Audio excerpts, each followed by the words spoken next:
ভারতের কয়েকটি রাজ্যে ভারী বৃষ্টিপাতের কারণে সৃষ্ট বন্যা ও ভূমিধস রূপ নিয়েছে প্রাণঘাতীতে। দেশটির উত্তর পূর্বাঞ্চলীয় রাজ্য আসামে চলতি সপ্তাহে প্রবল বৃষ্টি বন্যায় প্রতিদিনই বাড়ছে প্রাণহানির সংখ্যা। ভয়াবহ এই বন্যায় এখনও নিখোঁজ শতাধিক মানুষ, ক্ষতিগ্রস্ত হয়েছেন 6 লাখেরও বেশি বাসিন্দা।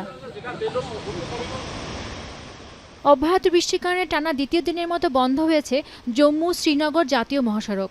এদিকে পুঞ্চ ও রাজৌরির বন্যা ও ভূমিধসে বিধ্বস্ত এলাকাগুলোতে হতাহত হয়েছেন অনেকেই। নিখোঁজদের উদ্ধারে কাজ করে যাচ্ছেন উদ্ধারকারী দলগুলো।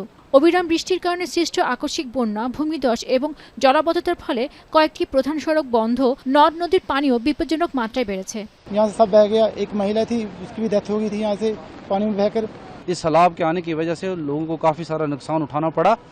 अब हमारी डिस्ट्रिक्ट एडमिनिस्ट्रेशन से ये अपील है कि इन लोगों की रिहेबिलिटेशन के लिए जो भी मुआवजात वगैरह हैं या किसी किस्म की जो प्रोटेक्शन देनी है।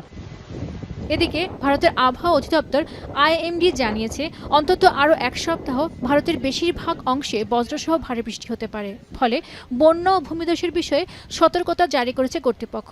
এরই মধ্যে সকাল থেকে বৃষ্টি হচ্ছে মহারাষ্ট্রে।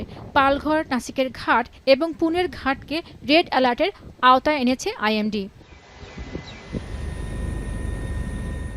এদিকে একটানা ভারী বৃষ্টিপাতে বিপর্যস্ত যুক্তরাষ্ট্রের ওয়েস্ট ভার্জিনিয়ার অঙ্গরাজ্য ব্যাকহ্যানন শহরে বন্যার পানিতে ভেসে গেছে রাস্তাঘাট ও এলাকা।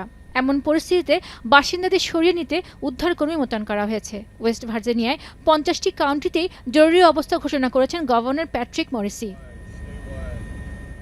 এছাড়া দক্ষিণ আমেরিকার কয়েকটি দেশে অব্যাহত রয়েছে বৈরী আবহাওয়া। এরই মধ্যে চিলির উত্তরাঞ্চল রেকর্ড পরিমাণ বৃষ্টিপাতের খবর পাওয়া গেছে। পেনুকা সুলতানা, এখন বিশ্ব।